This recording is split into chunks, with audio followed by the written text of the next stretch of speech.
angry review in Ghibli month, you've fucking got it. Because this is not only the worst Ghibli movie I've ever seen, it is one of the worst pieces of absolute fucking dog shit that I have ever seen in my life. Like, I was warned by some people that this is a really bad movie, but I held out hope because I watched the Anime America tier ranking of Ghibli not too long ago with Phantom Strider, and they said that the movie is mediocre. And I thought, okay, maybe if it's just mediocre, I'll give it a pass and I won't understand why people hate it so much. No, this is not mediocre. This is unwatchable fucking garbage. And I'd go so far as to say that it completely and totally annihilates any and all goodwill that Goro Miyazaki had with me from Up on Poppy Hill into fucking oblivion. So prepare yourself for what is by far going to be the angriest review out of this entire marathon, because I fucking hate this movie with a burning passion. And this channel and these reviews are my version of therapy after watching these pieces of shit. So, yeah, let's take it to the fucking shredder where it belongs. What's up? What's happening? What's going on, everybody? Welcome back to Animation Station, which is for anything and everything animation, including TV and movies. I'm your host, Jackson Small. Welcome back to Ghibli Month, whatever the fuck you want to call it. Welcome to a very, very angry review for Earwig and the Witch. A piece of dog shit that doesn't even deserve to have the Ghibli name on it. And every time I look at this poster and I see that the Ghibli name is stamped right on it, it actively, endlessly pisses me the fuck off. Because throughout this entire marathon, we have seen so many Ghibli movies that even if I wasn't the biggest fan of them like a lot of other people are, I can see the artistry, I can see the effort, I can see the talent, and I can see that mostly they are really good movies that are worth their praise. And even just recently, we looked at a bunch of gems from this marathon. Like, literally, the last movie we looked at before we tackle this fucking garbage was When Marnie Was There, a movie that a lot of people think is controversial and very melodramatic, that I consider the best movie I've ever watched from Studio Ghibli ever. Or hell, Wind Rises, Princess Mononoke, Ponyo, Secret World of Ariete, just banger after banger after banger. Sure, Tales from Earthsea was bad, but I could forgive it because it was in a very bad situation from the beginning. And sure, Ocean Waves was incredibly boring and mediocre, but I could give it some credit because it's from a lesser-known side of the Ghibli team, and it was Miyazaki giving them the spotlight to try to make their own movie to make their own names known. Which is a really nice gesture on his part, even if the movie didn't turn out to be very good. So what's this film's excuse? Nothing. It has no excuse. It is a fucking piss-poor effort in every single way, shape, and form, and the fact that this was going to be Ghibli's last movie until Boy and the Heron from 2023, that is a special kind of insulting. Because to have this long legacy of great to good movies with some amazing gems stuffed in there, to have it all end with this half-ass fucking trash, it is a special kind of insulting. So yeah, that's pretty much all I can say leading up to it, because now we gotta dive straight into my written review. It is long, it is angry, and it is very, very scathing. Because like I said at the beginning, I fucking hate this movie. Like a grand majority of you do, and it is without a doubt Ghibli's worst movie. So, here's my written review. Let's get this over with so we never have to fucking talk about this piece of shit ever again. Here we go. If there's one word I can use to describe this movie, if you want to call it that, It is pathetic. Completely and utterly fucking pathetic. I was willing to give Goro another chance after how much of an improvement from Up on Poppy Hill was. It wasn't a great movie, but it was a good movie. And even if his father's the one that wrote the script, he's still the one that directed and put everything together. And that movie, it's competent. It's good. I like it.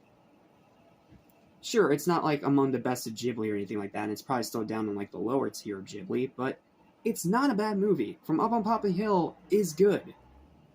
It just had the problem of a second half subplot that didn't need to be there. But now, after seeing this thing, I now see him as nothing more than a talentless hack. He didn't want to make movies in the first place, but his father forced it on him. So I can get why his movies turned out to be so underwhelming, especially in comparison to the masterpieces his father has made. Even if it's not entirely his fault, and he was probably doomed to fail from the very start, it's still his name that's on the final product, so it's still ultimately his fault. And making only one movie that's good and watchable out of 3? That is bad, dude. I'm sorry. I know your dad loves you and you guys are trying to reconcile, but no, this is bad. This is straight up fucking bad. Earwig and the Witch is such an unbearable, pathetic, half-assed waste of time that it makes some of those terrible Video Brinquedo mockbusters look more pleasant in comparison. Yes, in other words, Ratatouille looks better than this. Again, pathetic. And the fact that this has the Studio Ghibli name on it severely pisses me off. Like, until Boy and the Heron, this was Studio Ghibli's last movie. And it is as big of a fucking wet, stinky fart that you can go out on. The story is horrible. It's just about this young girl getting adopted by this witch and this other guy, and she has to clean for them. And throughout the entire movie, it's all of them completely and endlessly fucking bickering and yelling at each other. Does that sound like a fun time for 90 minutes? If it does, you're probably a masochist, but for the rest of us, no, it sounds like fucking torture, and that's because it is. Every character is an unlikable douchebag with zero development whatsoever. Earwig especially is one of the worst protagonists I've ever seen in an animated movie. She is an unlikable, loud, obnoxious, spoiled brat throughout the entire movie, and would you believe it, that by the end, she learns nothing and is still the same whiny, spoiled brat that she was at the beginning of the movie. There was zero development whatsoever. The 3D animation is so bad that even Food Fight looks more appealing in comparison. Yes, even that absolute abysmal bomb wreckage that I refuse to review because it's been talked about to death looks better than this shit. Like, it is so ugly, it is so awful. I don't know why they tried 3D animation when the 2D hand-drawn animation is what Ghibli is best known for. But, you know what, I get it. Be experimental. I understand. But, holy lord of fuck, this is awful. And some of the cheapest, laziest, and most awful CGI that I've ever seen in any 3D animated movie ever. It is so fucking bad. Writing is atrocious. Like I said, the entire movie is just all the characters bickering and yelling at each other and learning absolutely nothing for 90 minutes. Does that sound like fun to you?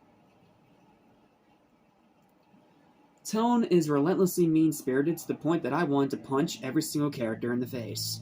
Every single character in this movie fucking blows ass. Every single one of them.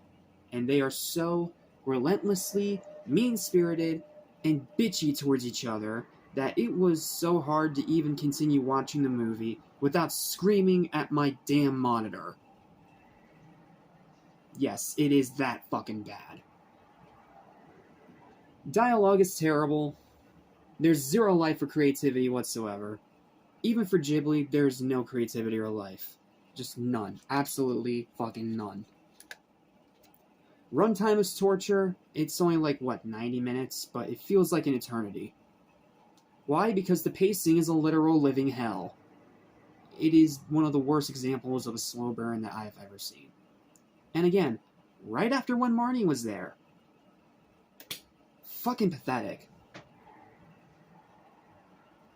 Music is so bland and lifeless, that is a cardinal fucking sin, because so much of Studio Ghibli has been some of the most beautiful orchestral music that I have ever heard.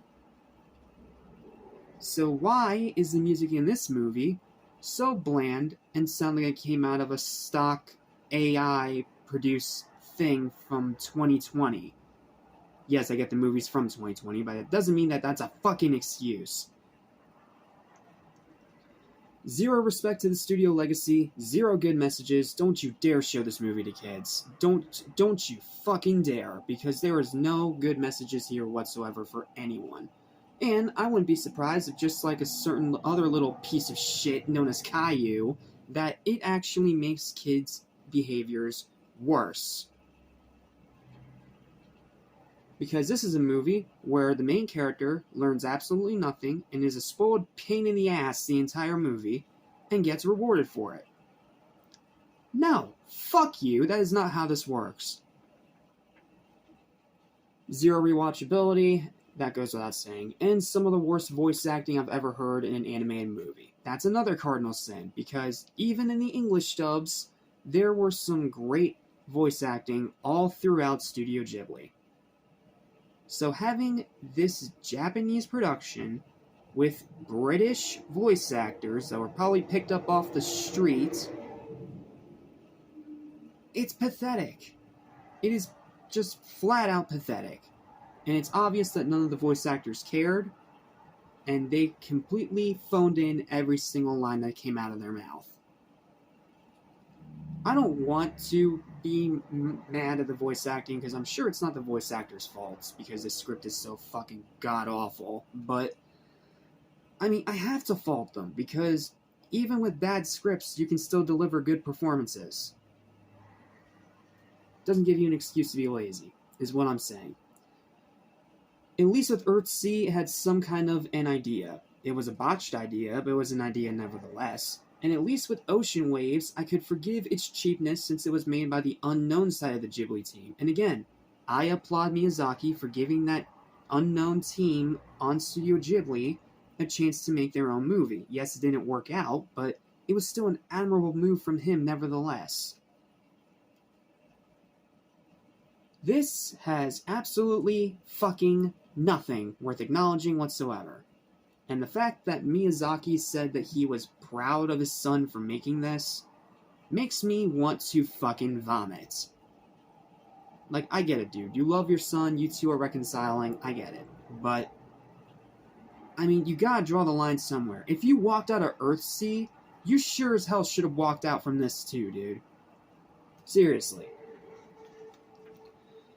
It's a disgrace to everything that Studio Ghibli stands for. It's a disgrace to the realm of animation. It is a disgrace to the medium. It is a disgrace to fucking storytelling as a whole. And it needs to be buried as fast as possible. Do not watch this shit. Gonna say it loud and proud for the people in the back.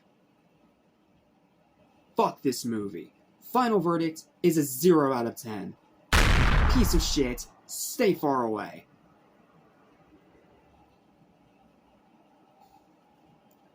However, thankfully, this is not the last Studio Ghibli movie we have to look at, because in 2023, we got another Studio Ghibli movie. And it is one where Miyazaki came back. They went back to traditional 2D animation. They brought back those same incredible English dub skills of the casting department, and they made a far better movie. At least so I've heard. I have not seen this one before, but I have heard nothing but praise out the ass for it, so we're gonna see if it lives up to that hype in the final review of Ghibli Month.